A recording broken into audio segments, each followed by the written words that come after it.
Okay, so now I'm going to do this in English. I'm going to translate from the Portuguese, which is translated from the French. It's Christian Science, the United Church of Christ Scientist. It's a testimony by Joseph Baleka from Kinshasa in the Democratic Republic of the Congo. And let's see here. I've got an image of The Buddha Speaks by Anne Bancroft, an anthology of hers. So, I came to know about Christian Science when I had gotten tired of going to the church. I thought, although I was praying, God wasn't paying attention to me. I said to myself that I would pray to God one last time. I went into my room and directed myself to God in the same way that I would speak to a person. I said, if in 5 days you don't answer me or respond to me, it's over with. I'm done. I think I asked for shoes or a shirt, and I continued, I'll stop praying and will take charge of my own life because it's obvious that there is no God. After praying, I got up to leave the room, but I decided to go back. I saw a Bible that a cousin had left on the table. It was the Jerusalem Bible version. I decided to open it for the last time, and I saw the book of the prophet Judith that isn't included in the French version, the Louis II French version of the Bible. I said to myself, well, I'll just read the story. When I read it, I understood that the people of Israel had done the same thing that I was doing. When they were under siege from the Assyrians, they had said to God that if he didn't send rain in exactly 5 days, they would let the enemy enter and destroy the temple. That really impressed me, and suddenly I felt a presence with me that God was there. During the following 5 days, I didn't get what I wanted and I'd asked for. But a friend gave me a book that showed me for the first time the idea that prayer follows certain rules. The book was based on Bible verses that talked about how we can move mountains with faith. I began to pray according to that premise, and I saw some results. Even so, I didn't understand very well the concepts. During that period of questioning, I conversed constantly with friends about the subject.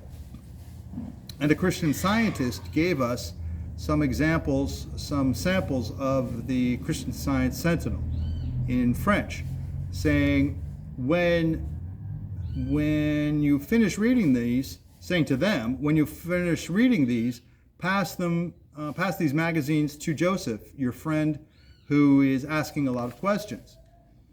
When I read the Sentinel for the first time, I perceived that those people should have knowledge that I was looking for. Meanwhile, I didn't know how to find it.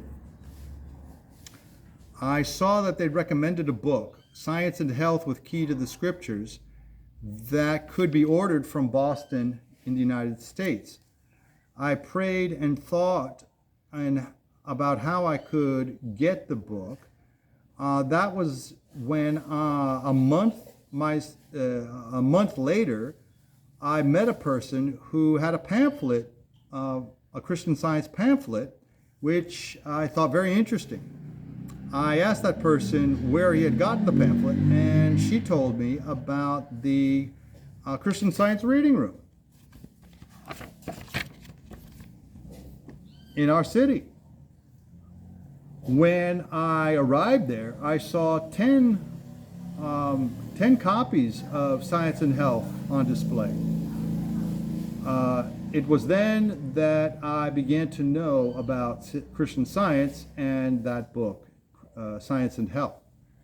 I asked the person who worked there what he thought would be essential in the book. He showed me page 259, where it says that God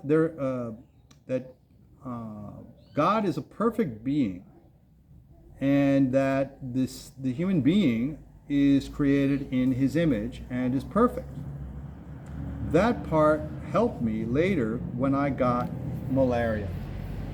At first, when I began to read Science and Health, I had some cures. For example, when I had a headache, I said to myself, I can try to apply what I read in the book to see if I get some results. Since childhood, I had suffered a lot with headaches. But with Christian Science, instead of take an aspirin or an analgesic, when I had a headache, I prayed to know that there is a perfect God, and that I am His perfect image, that I'm His image, and I don't have a mind that is separate from God. Portanto, therefore, in order for me to have a headache, it would be necessary for God to have a headache first. Whenever I felt sick, I would pray in that way, and the sickness or headache or pain would disappear. Even so, I frequently ask myself, if I had a sickness that was very much more serious than a headache, would I be able to